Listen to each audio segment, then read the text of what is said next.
Hello friends, मैं हूं doctor नीलम ज़ीरकपुर से। आज हम बात करेंगे एथेरोस्क्लेरोसिस के बारे में, या फिर आप इसको आर्टीरियोस्क्लेरोसिस भी कहते हो।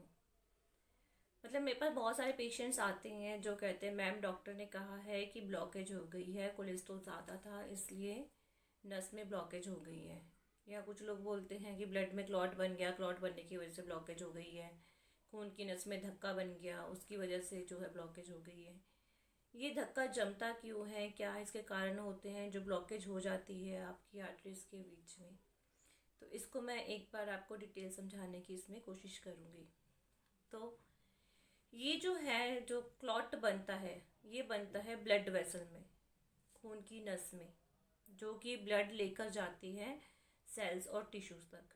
शरीर में कोई भी आर्टरी है, कोई भी ब्लड वेसल है, कहीं पर भी ब्लॉकेज हो सकती है, सिर से लेकर पैर तक। चाहे वो दिल को सप्लाई करती हो, गुर्दे को सप्लाई करती हो, लीवर को सप्लाई करते हो, लेग्स में हो, ब्लॉकेज शरीर में आपके सर से पैर तक कहीं पर भी हो सकती है। और ये जो ब्लॉकेज होने के जो कारण है और जो रीज़न है, जो मैकेनिज्म है, वो सेम ही है। ब्लॉकेज चाहे कहीं पर भी हो, पर जो बेसिक कारण है ब्लॉकेज होने का और एक मैकेनिज्म है, वो सेम होता है। जैसे कहीं पर भी आपकी ब्लड वेसल पूरे शरीर में ही होती हैं, और ये इतनी ज़्यादा छोटा साइज़, बड़ा साइज़, पता नहीं कितने ही प्रकार की होती है। एक बड़ी आर्टरी, उसकी ब्रांचेस लाखों, फिर उसके आगे लाखों ब्रांचेस, तो कहीं पर भी ब्लॉकेज होने के चांसेस होते हैं। मोस्टली क्या होता है कि आपकी जो खून की नस होती है, नॉर्मली वो स्मूथ होती है, जो उसके अंदर की लेयर होती है स्मूथ होती है। लेकिन किसी कारण से, या फिर यूँ कह लीजिए कि आपके गलत लाइफस्टाइल से, कहीं ना कहीं गलत लाइफस्टाइल की वजह से ही आपकी जो ब्लड वेसल्स के अंदर की लेयर है उस पर स्क्रैच पड़ जाता है, कोई इंजरी हो जाती है। चाहे वो केमिकल हो, कोई आप ले रहे हैं, चाहे जैसे स्मोकिंग है, या अल्कोहल आप ज़्यादा लेते हैं। कोलेस्ट्रॉल ज़्यादा होना भी एक कारण है क्लॉट्स बनने का। कैसे, वो मैं आपको अभी डिटेल में बताऊंगी। मतलब ऐसी कोई भी चीज़, कई बार कुछ बैक्टीरियाज भी ब्लड में होते ही है, नॉर्मल सी बात है, बैक्टीरिया, वायरस, पैरासिटिक। कई बार उनकी वजह से भी ब्लड वेसल के अंदर इंजरी हो जाती है, स्क्रैच पड़ जाते हैं। ब्लड प्रेशर बहुत ज़्यादा है, बीपी ज़्यादा है, तो खून इतनी तेज़ी से जाएगा कि उसके ब्लड के बीच में जो सेल्स हैं, कोई भी वो स्क्रैच पड़ जाते हैं ब्लड वेसल के ऊपर, उनके बीच में। या कोई टॉक्सिन्स, केमिकल्स, कुछ भी कह सकते हैं आप। अगर एक बार स्क्रैच पड़ा तो क्या होगा, तो बॉडी उसको ठीक करेगी, रिपेयर करेगी। और ऐसा डेली बॉडी करती भी है। डेली पता नहीं कितनी बार आपकी जो खून की नसें हैं, ब्लड वेसल है, उसमें स्क्रैच पड़ते हैं, बॉडी उसको रिपेयर कर देती है, दोबारा से स्मूथ कर देती है, फिर स्क्रैच पड़ा फिर स्मूथ कर देती है। अब ये जो है ना, जब बहुत लंबे टाइम तक बार बार हो रहा है, बॉडी उसको रिपेयर कर रही है। लेकिन क्या होगा, जैसे समझ लीजिए आप कि कोई केमिकल है, एग्जाम्पल, कोई केमिकल है, कोई बैक्टीरिया है, उसने आपके खून की जो नस है, जो ब्लड वेसल है, जिसको आर्टरी कहा जाता है, वो जो है उसमें स्क्रैच पड़ गया। अब जब वहाँ पर स्क्रैच पड़ा तो हमारे जो ब्लड में मौजूद सेल हैं वो आए, उन्होंने सोचा कि हम इसको ठीक कर देते हैं, रिपेयर कर देते हैं। वो वहाँ पर पहुँचे रिपेयर करने के लिए, लेकिन वो रिपेयर करके वापस नहीं आए, उल्टा वो उसके अंदर फंस गए। फिर बॉडी के जो ब्लड में सर्कुलेट कर रहा था कोलेस्ट्रॉल, क्योंकि बहुत ज़्यादा था, वो सेल्स वहाँ पर चिपक गए, वहाँ से बाहर नहीं निकल पाए। फिर बॉडी के और सेल्स आते हैं, वो सोचते हैं कि चलो ये नहीं कर पाए तो हम इसको हील करने के लिए वहाँ पर जाते हैं, हम इसको रिपेयर करते हैं। बट वो सेल्स भी वहाँ फंस जाते हैं। तो मतलब ये एक आपका जो है नॉर्मल रिपेयरिंग मैकेनिज्म है शरीर का। लेकिन जब वो किसी कारण से फेल हो जाता है, या यूँ कह लो कि जो अपोजिट पार्टी है वो ज़्यादा स्ट्रांग होती है, जो रिपेयरिंग करने जाते हैं सेल, उनको भी पकड़ के जो है वहाँ पर कैद कर लेती है। नॉर्मल अगर एग्जाम्पल दिया जाए, ये प्रोसेस बहुत लंबे तक समय तक चलता है। बॉडी कोशिश करती ही रहती है उसको रिपेयर करने की, सेल्स चाहते हैं कि शायद अब हम इसको रिपेयर कर दें, लेकिन अपोजिट पार्टी जो है वो स्ट्रांग है, उसको रिपेयर कर नहीं पाते। फिर ये सेल्स, वो सेल्स, ये सेल्स, वो सेल्स इकट्ठे हो के वहाँ पे जो डेड सेल्स इकट्ठे हो जाते हैं, वो एक आपका आर्टरी के मतलब अंदर की जो लेयर है उसमें बम्प बना देते हैं, एक धक्का जम जाता है, एक प्लाक जिसको कहते हैं। अब इसमें ब्लड में जितने भी मौजूद सेल्स हैं जो आपकी इम्यूनिटी के खिलाफ काम करते हैं, वो भी होते हैं। कैल्शियम है, कैल्शियम भी डिपॉजिट होता है। ओल्ड एज में नॉर्मली वैसे भी जो कैल्शियम है वो ब्लड वेसल्स में डिपॉजिट होना शुरू हो जाता है, जिसकी वजह से आपके ब्लड वेसल्स की इलास्टिसिटी कम हो जाती है। तो इसमें कैल्शियम भी होता है, कोलेस्ट्रॉल, सबसे जो है एलडीएल, एलडीएल जो है सबसे ज़्यादा अगर ये होता है तो ब्लॉकेज के चांसेस सबसे ज़्यादा होते हैं, क्योंकि जहाँ पे ये कोलेस्ट्रॉल जो इकट्ठा होगा एलडीएल, वहाँ पर आपका जो है थक्का या प्लाक जो है डिपॉजिट होना शुरू हो जाएगा। फिर भी आपकी बॉडी ये करती है, इसके ऊपर एक लेयर बना देती है, जिसको आप कह सकते हो कि फाइबर्स की कैप, जैसे कोई कोलेजन फाइबर है वो इसके ऊपर एक लेयर बना देता है, ताकि ये जो है ना ब्लड वेसल के अंदर वाली लेयर तक रहे। ये जो है बाहर जो ब्लड सर्कुलेशन है उसमें ना घूमे ये डेड सेल्स। तो इसके ऊपर आपकी बॉडी एक लेयर बना देगी फाइबर की, ताकि ये इसमें ब्लड में सर्कुलेट होकर आपको प्रॉब्लम ना क्रिएट करे। लेकिन ये धक्का जो होता है जहाँ पर भी बन रहा होता है उसके आसपास के जो ब्लड वेसल है ना, वो आपकी फिर भी सिकुड़ती फूलती रहती है, क्योंकि अभी उसकी जो कैपेसिटी है इलास्टिसिटी की वो ख़त्म नहीं हुई, जिसकी वजह से जहाँ पर ये धक्का जमा हुआ है उसके आगे के जो भी सेल्स है, टिश्यूज़ हैं या ऑर्गन है वो डैमेज नहीं होते और आपको पता नहीं चलता। अब घर में आपने देखा है जैसे कोई इलास्टिक होती है, आप इलास्टिक लेकर आते हैं, नहीं होती है तो बिल्कुल फ्लेक्सिबल होती है, उसको आप खींचें तो वो फ्लेक्सिबल होने की वजह से खिंच जाती है आराम से। अगर यही इलास्टिक अगर बार बार खिंच खिंच के 1-2 साल पुरानी हो जाए तो क्या उसकी फ्लेक्सिबिलिटी, पहले वो इलास्टिक अगर 1 मीटर खुल रही थी, क्या वो 1 मीटर खुलती है? हार्डली आधे से भी कम खुलती है। तो इसी तरह जब बार बार जो आपकी जहाँ पे थक्का है वहाँ की जो आसपास की जो ब्लड वेसल है वो अपने आप को फुलाती है, सिकुड़ती है, फुलाती है, सिकुड़ती है। जितना धक्का बड़ा होता रहेगा उतना वो ज़्यादा अपने आप को फैलाने की कोशिश करती है ताकि खून उसमें से निकल सके। बट जब यही काम लंबे समय तक आपकी जो ब्लड वेसल करती है तो उसके आसपास की जो लेयर है वो हो जाएगी सख्त, उसकी इलास्टिसिटी हो जाएगी ख़त्म। अब आपका क्या ब्लड सर्कुलेशन के ऊपर असर आएगा, क्योंकि पहले तो आपकी जो ब्लड वेसल थी वो फूल रही थी और ब्लड को जाने को रास्ता दे रही थी। लेकिन एक टाइम ऐसा आ जाएगा जब ये खुद आपका जो है हार्ड हो जाएगी और वो रास्ता नहीं दे पाएगी। फिर आपका जो ब्लड सर्कुलेट करेगा वो प्रेशर उसका जो है बढ़ जाएगा। और कुछ केसेस पे क्या होता है, कुछ केसेस में होता है कि ये जो धक्का जमा है इसके ऊपर फाइब्रस कैप है, ठीक है, जो अब तक आपको प्रोटेक्ट कर रही थी। जब इसका साइज बढ़ता रहेगा फाइब्रस कैप है वो भी थिन हो जाती है, पतली हो जाती है, या कभी कभी कुछ केसेस में इसके ऊपर अल्सर बन जाता है और ये बर्स्ट हो जाती है, फट जाता है। अब इसमें से क्या होगा, जब ये फटेगा तो इसमें से ब्लीडिंग होगी।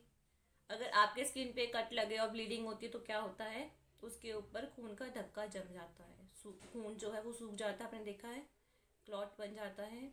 तो इसी तरह जब आपकी ब्लड वेसल के अंदर ये फटेगा, इसमें से ब्लड निकलेगा, तो आपके ब्लड में मौजूद प्लेटलेट है, प्रोथ्रोम्बिन है या फिर फिब्रिनोजन है, मतलब जो ब्लड में क्लॉट बनाते हैं वो फैक्टर्स यहाँ पर इकट्ठे होकर इसको रोकने के लिए ऊपर एक क्लॉट बना देंगे।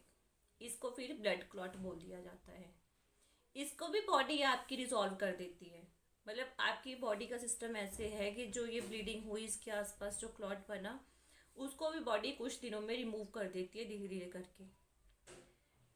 लेकिन अगर ये जो है ज़्यादा ब्लॉकेज है, मान लीजिए कोई 90% ब्लॉकेज है और फिर ये जो है बर्स्ट होता है और इसमें ब्लड रिलीज होता है, क्लॉट बन जाता है, तो फिर ये जो है 100% ब्लॉकेज कर देता है कुछ पेशेंट्स में, मतलब यूँ लगा लीजिए 20% पेशेंट्स में।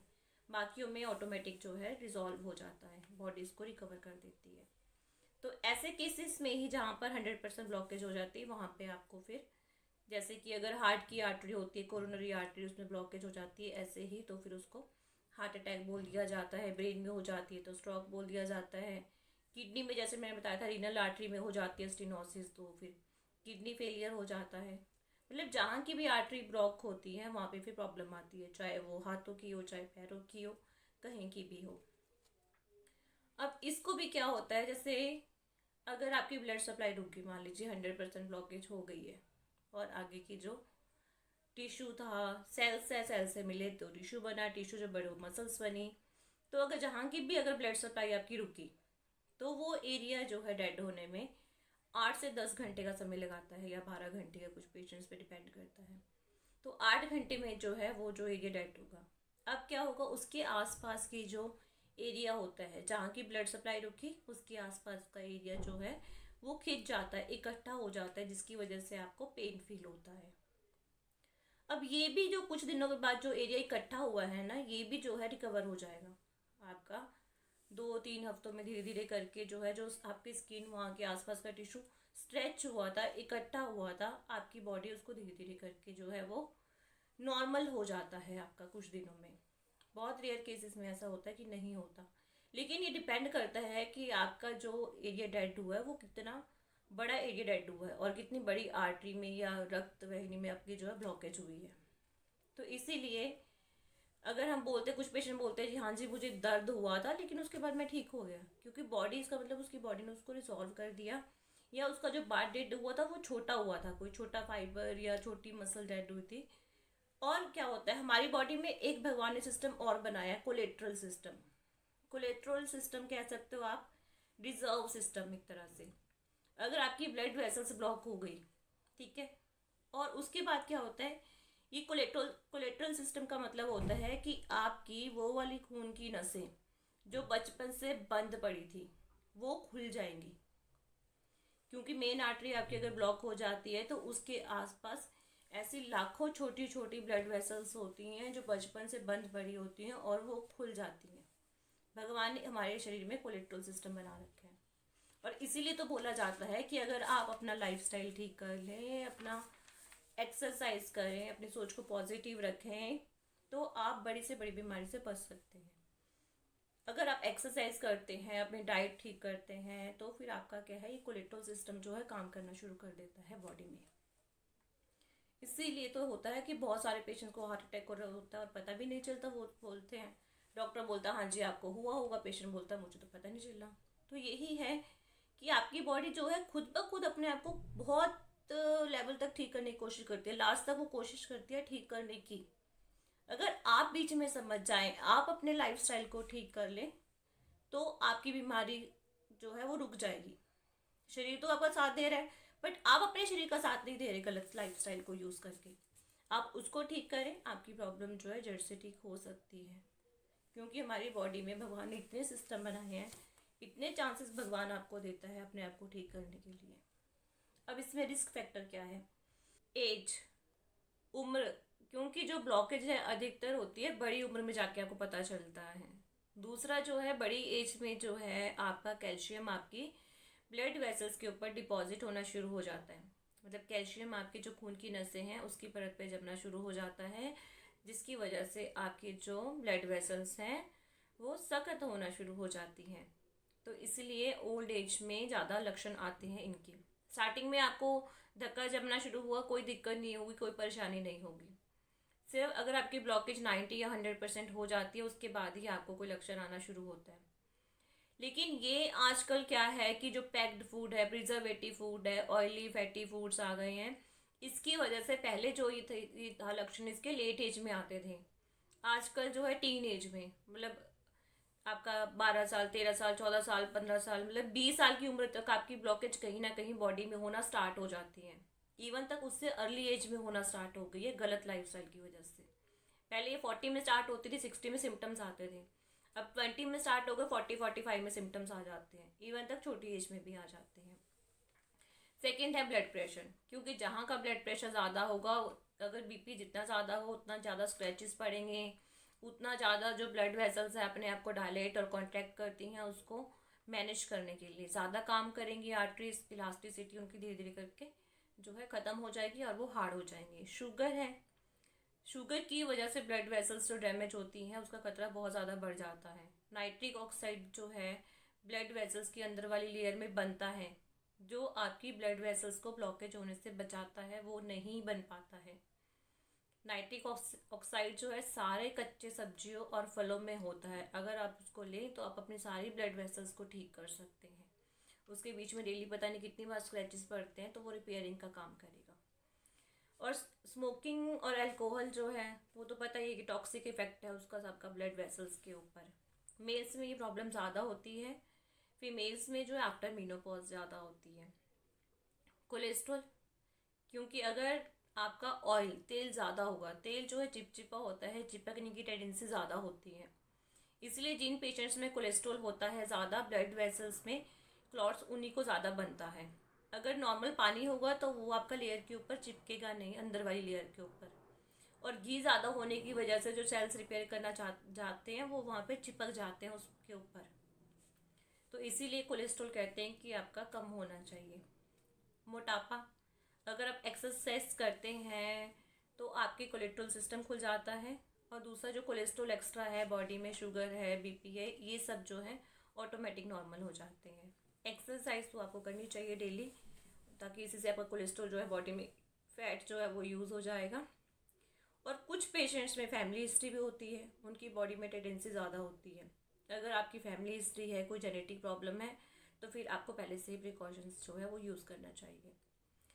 या कुछ में जो है, जो आपका जैसे प्लेटलेट है, मतलब जो आपकी बॉडी में क्लॉट बनाते हैं, वो फैक्टर्स अगर आपके शरीर में ज़्यादा हो जाए किसी कारण से, एक तो ये होता है, इसकी वजह से जो ये सेल्स हैं ब्लड वेसल पे जल्दी इकट्ठा होते हैं और क्लॉट बनाते हैं। और एक होता है अगर कोई आपको इन्फ्लामेशन, मतलब कोई ऐसा इन्फेक्शन है, इन्फ्लामेशन, जैसे आर्थराइटिस है। आर्थराइटिस में क्या कि डेली आपके जो टिश्यू डैमेज होते हैं, इन्फ्लामेशन होती है बॉडी में, तो ऐसी कोई प्रॉब्लम हो आपकी बॉडी में जिसमें इन्फ्लामेशन की टेंडेंसी हो, इन्फेक्शन होने की, ब्लड वेसल डैमेज होने की, तो इसको भी आप अपनी डाइट से ही ठीक कर सकते हैं। देखो, दुनिया में बीमारी चाहे कोई भी हो, कोई भी, natural fruits, salad, juices, natural diet उसको ठीक करेगी, एक्सरसाइज, योगा उसको ठीक करेगा। ये 101% गारंटीड है। तो आप अपने गलत लाइफस्टाइल को चेंज करें, सही जो है अपना रहन सहन करें, खाने पीने का अपना स्टाइल चेंज करें, एक्सरसाइज करें, योगा करें, और फ़ोन, मोबाइल, टीवी, इन सब से दूर रहकर प्रकृति की, नेचर के पास जाएं। तो ये सब चीज़ें आपकी प्रॉब्लम को परमानेंट जड़ से जो है उसको ठीक कर सकती हैं। लक्षण जो है वो डिपेंड करते हैं कि कहाँ की आपकी नस में ब्लॉकेज है, और उसी के हिसाब से जो है फिर उसके लक्षण आते हैं।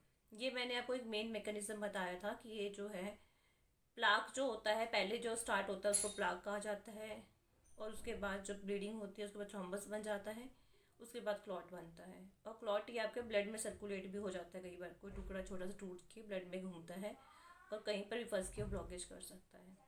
तो इसलिए अपने लाइफस्टाइल को आज ही ठीक करें, फिर सही रहन सहन अपना। तो आज के लिए इतना ही। मैं हूँ डॉक्टर नीलम, जीरकपुर से। अगर आपको मेरा वीडियो पसंद आए तो लाइक कीजिए, शेयर कीजिए, सब्सक्राइब कीजिए। नमस्ते।